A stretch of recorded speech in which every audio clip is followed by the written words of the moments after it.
Anda masih bersama kami di Interupsi Pemirsa. Saya ke Bung Didi terlebih dahulu. Bung Didi, tadi Anda katakan bahwa menteri itu dilihat dari kinerjanya. Tuh. Jika bisa memenuhi target, ya maka tidak ada masalah. Nah, tapi kan kalau dilihat tadi indikator yang disebutkan oleh Bung Ferry, Bung Ray itu menunjukkan ada hal-hal yang tidak berhasil dicapai oleh para menteri. Saya kira kita harus melihat juga Presiden Prabowo ini saya kira masih memberikan kesempatan, ya. Tapi tentu harus ada limit waktu juga, hemat saya ya. Kesempatan ini masih diberikan ya, mungkin melihat masih bisa ada perbaikan-perbaikan. Kalau tentunya kabinetnya membaik ya, atau orang-orang pembantu presiden itu membaik ya lanjut. Tetapi kalau memang ternyata tidak sesuai harapan dan target, saya kira ya masukan dari publik ya, masukan-masukan dari akademisi dan sebagainya, tokoh masyarakat perlu didengarkan. Saya kira Presiden Prabowo seorang tokoh yang setahu saya mau mendengarkan publik ya. Buktinya beberapa waktu lalu beberapa tokoh yang dianggap sangat keras pada beliau mau diundang diskusi bersama-sama. Ini masalah, saya kira masalah waktu, tetapi presiden juga tetap harus ada limit waktu yang jelas. Ini kan demi kepentingan pemerintahan beliau sendiri kan, kepentingan masyarakat Indonesia. Saya kira demikian saya kira. Sampai kapan? Karena ini kan ya, pemerintahan sudah berjalan gitu. Tadi juga masuk 8 bulan ya, masuk 8 bulan.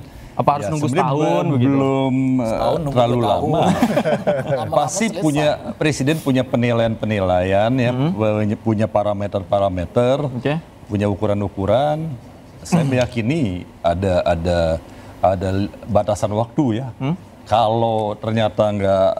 Tapi tebakan Anda meyakini tahun ini akan ada reshuffle? Saya nggak berani nyebut kapan ininya, tergantung tentu perbaikan apa yang sudah dilakukan. Oke. Tapi kalau kinerjanya buruk, saya kira Pak Prabowo nggak berani juga gambling membiarkan. Menurut saya ya, saya meyakini demikian. Apalagi beliau kan mengundang belum lama tokoh-tokoh yang sangat keras. Nggak tahu apa udah terlaksana, saya nggak tahu ya, Bung. Tinggal Hendarsam, Bang Ray sama Bang Ferry Amsari nih. Menurut Anda Bang Ray ini harus diundang ke istana? Ya kalau mau kita undang lah nanti. Nanti tinggal mau datang apa enggak aja dia. Kalau diundang datang nggak? Ini bukan sekedar soal diundang atau tidak ya. Tapi kalau presiden mendengarkan masukan publik dan mau mengeksekusi, kami yakin presiden sudah terbebas atau setidak-tidaknya sudah punya tujuan konstitusional yang baik. Saya mau kasih tahu ya. Misalnya kita bertanya-tanya, kenapa di kelompok Menteri Ekonomi masih orangnya Presiden Jokowi? Di penegakan hukum masih orang-orangnya Presiden Jokowi. Panglima TNI, kepolisian, kejaksaan, masih orang-orangnya Presiden Jokowi. Kapan presiden kita merdeka menentukan kabinetnya sendiri? Ini yang kita tunggu nih. Barangkali kinerjanya bagus, berprestasi. Coba sebutkan satu dari 8 bulan ini. Target-target yang ditentukan presiden dalam visi misi, saya tidak melihat itu. Oke. Bang Hendarsam? Ya, jadi melihatnya gini. Saya melihat bahwa kita jangan melihat ngurus negara dan bangsa ini hitam dan putih. Bahwa bergantinya suatu sistem pemerintahan harus dari yang warnanya ini ke warna yang baru. Jadi nggak seperti itu. Karena itu aroma balas dendamnya akan sangat terasa. Aroma aroma keberlanjutannya tidak ada. Aroma persatuannya tidak ada. Itu yang tidak diinginkan. Begitu. Jadi based on kinerja.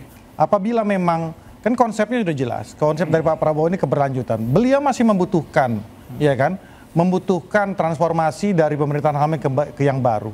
Jangan sampai ada turbulensi. Tapi kalau tadi sosok-sosok yang disebutkan, ya itu kan personal sifatnya dan analisa dan perasaan dari teman-teman. Data juga ya kan, ada data dan nggak seperti itu. Jadi kita harus lihatnya juga bahwa jadi jangan seperti itu. Budaya-budaya seperti itu coba kita hilangkan.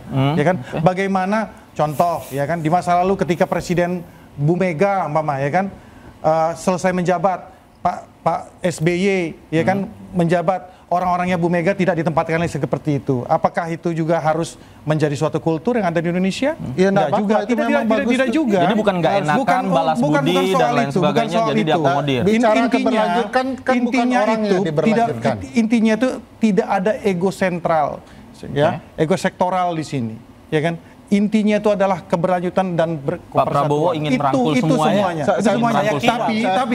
Tapi ya tidak menutup kemungkinan, ya kan, di suatu fase, di suatu titik bahwa akan ada terjadi reshuffle. Apakah itu?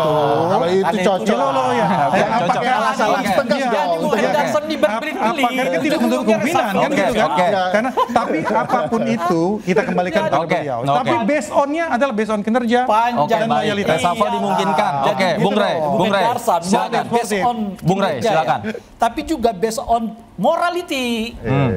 Ya kan, hari ini misalnya kita mendengar 2 menteri yang dikait-kaitkan dengan persoalan moral.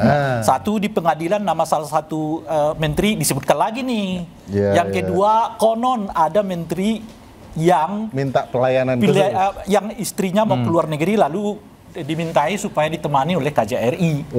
Jadi ini bukan persoalan kinerja, moral juga penting. Sejauh apa gitu. Nah, kalau misalnya kinerja itu soal Menteri Dalam Negeri yang membuat keputusan 4 pulau itu ke Sumatera Utara, gimana ceritanya? Gitu loh kira-kira tuh. Jadi Bung Hendarsam ini berbelit-belit, enggak. tapi sebetulnya pesannya sama. Ini kalau kinerjanya nggak bagus, moralnya nggak bagus, ya di reshuffle gitu loh kira-kira itu. Cuman masalah. Ini saya balik lagi ya. Pak Prabowo ini menurut saya masih singa podium. Gitu. Kalau di podiumnya itu tadi yang lambat saya tinggalkan, ya kan?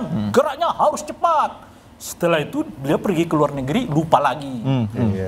Jadi setidaknya kalau kita ikuti dari tadi ya tayangan awal itu, kita udah 3 kali mendengar Pak Prabowo berbicara soal nada yang sama. Betul. 3 kali. Apa eksekusinya? Nggak ada. Barangkali Pak Prabowo mungkin karena itu Rerangkuti tidak mendengar apa yang saya katakan. Kali dulu. Jadi beliau sudah 6 kali ngomong, mungkin akan ada eksekusi gitu. Tahun ini 2 kali bahkan peringatan itu. Makanya, apa problemnya Pak Prabowo belum juga mau mengambil reshuffle itu, padahal udah diomongkan 3 kali ya, nada yang sama. Masalahnya selain beliau itu, karena beliau juga punya rasa takut ditinggalkan oleh partai-partai pendukungnya. Rasa takut atau tidak tega, nggak enakan, jadi mengakomodir. Saya tepat mengatakan rasa takut. Itu tergambarkan juga dari apa yang disebutkan tadi oleh Bung Hendarsam. Kapan sih ngomong jadi itu? Beliau ini tidak seperti singa yang perasaan dia dimasukkan ini nggak bahaya. Sebetulnya cepat tuh. Ya, PCO sudah menyatakan ke publik saya berhenti Pak Prabowo. Sudah mundur.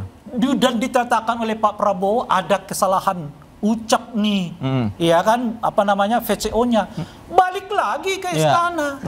Itu kan menandakan kepada kita, memang mindsetnya Pak Prabowo itu harus kita tahu, harus dikelola bersama-sama. Kan kira-kira gitu loh Pak. Jadi kata bersama-sama itu sekarang seperti mengunci sendiri Pak Prabowo. Jangan-jangan Pak Prabowo pelin-pelan gitu maksudnya.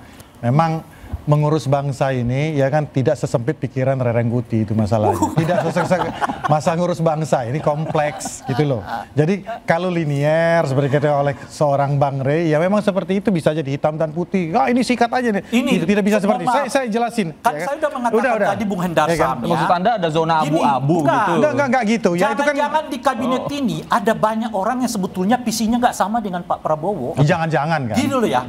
Pak Prabowo itu kan kita kenal nih. Pertama asing, nggak terlalu suka beliau itu terhadap. Tapi jangan-jangan pembantunya justru pro asing semua. Oke, saya balik lagi ya. Saya balik lagi ya. Iya, asing semua. Saya balik yang koruptor asing, ada yang politisi asing. Saya balik lagi.